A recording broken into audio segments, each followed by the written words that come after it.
ఓం అందరికీ నమస్తే.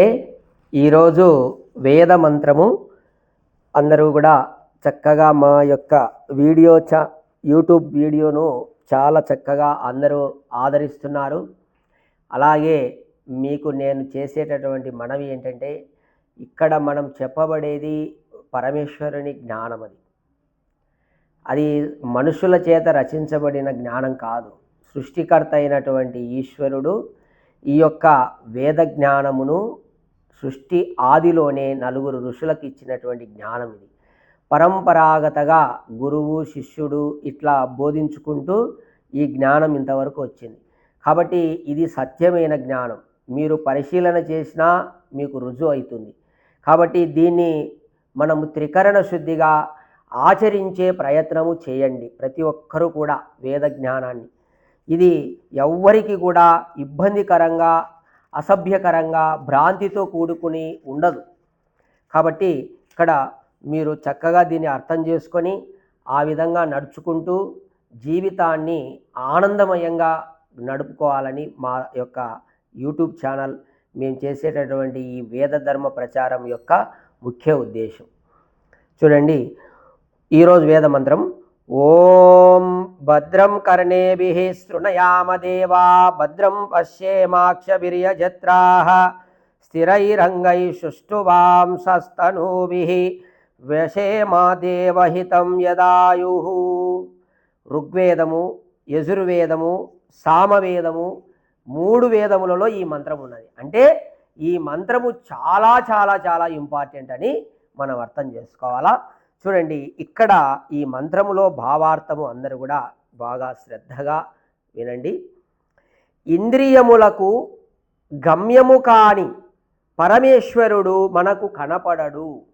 అంటే ఇంద్రియముల చేత భగవంతుడు కనపడడు. ఓ దేవతలారా, ప్రాకృతిక శక్తులారా, మేము మిమ్ములనే భగవంతుని హస్తములుగా చూచుచున్నాము. ఆ భగవంతుడు మీ ద్వారముననే ఈ సమస్త బ్రహ్మాండమును నడుపుచున్నాడు. కావున ఓ దేవతలారా, మేము మిమ్మే సంబోధించుచున్నాము.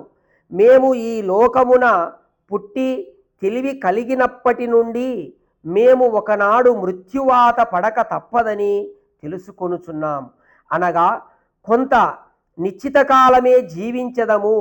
సామాన్యముగా మానవుని యొక్క సగటు ఆయువు 100 వర్షములుగా ఉన్నది.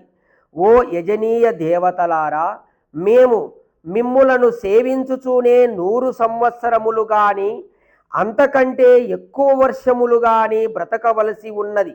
కావున మేము మానవులతో యజనీయము, ఉచితము, కళ్యాణకరమునే ఎల్లప్పుడూ విందుముగాక. చూడండి, మన చెవులతో ఎల్లప్పుడూ కళ్యాణకరమైనటువంటి మాటలే ఎల్లప్పుడూ, అంటే మనం జీవించినంత కాలము అటువంటి కళ్యాణం, శుభప్రదమైనటువంటి మాటలనే మనం వినాలి, విందుముగాక అని ప్రార్థన. అట్లనే కన్నులతో అభద్రమును ఎన్నడూ చూడకుందుముగాక.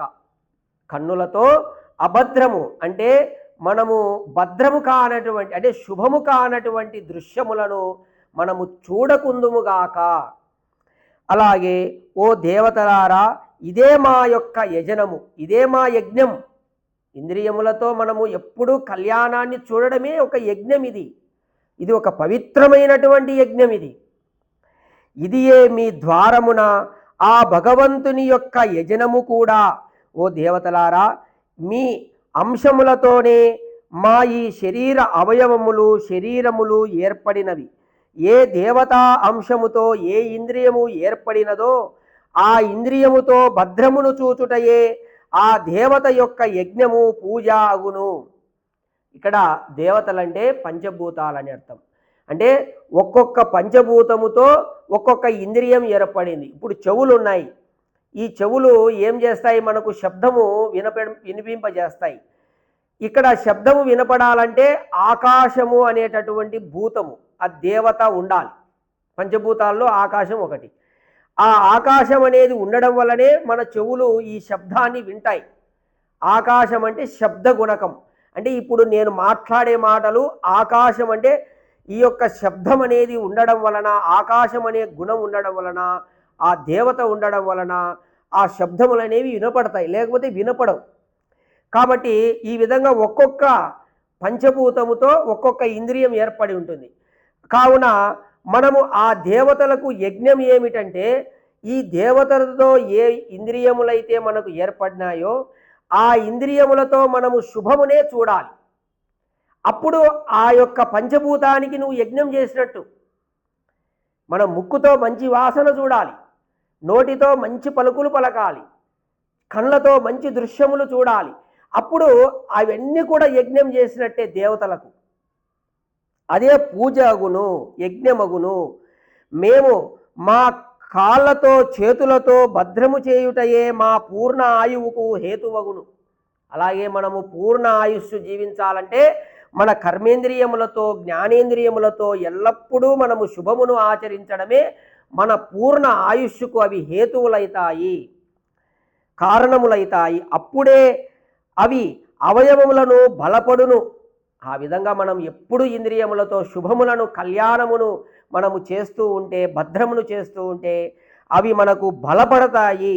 మేము మీ ద్వారమున చేయునదంతయు భగవంతుని పూజయే అగును. అప్పుడు ఈ ఇంద్రియములతో మనము ఎప్పుడు శుభమునే చూస్తుంటే ఇది భగవంతుని యొక్క పూజ అవుతుంది, గుర్తుపెట్టుకోవాలి. బలిష్టమై పవిత్రమైన అంగములతో ఎల్లప్పుడూ భద్రమునర్చుటయే భగవంతుని యొక్క పూజ జీవన పవిత్రమైనటువంటి యజ్ఞము అగును. చూడండి, ఫైనల్గా ఇక్కడ ఏం చెప్పబడుతుంది?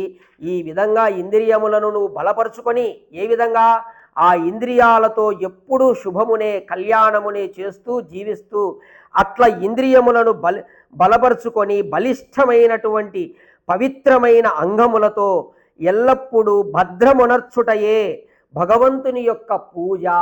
అది భగవంతుని పూజ అంట. ఇంకా మనము దేవాలయాలలో పోయి చేసే పూజలు, మిగతా రకాలైనటువంటి పూజలు కాదండి. భగవంతుని పూజ అంటే నీ ఇంద్రియములతో శుభములను చేయాలి. నీ కర్మేంద్రియములతో శుభం చేయాలి, జ్ఞానేంద్రియములతో శుభములను దర్శించాలి, చూడాలి, వినాలి. అలా చేసినప్పుడే భగవంతుని పూజ. ఇది ఒక పవిత్రమైనటువంటి యజ్ఞము. ఇదే జీవనము యొక్క పవిత్రత.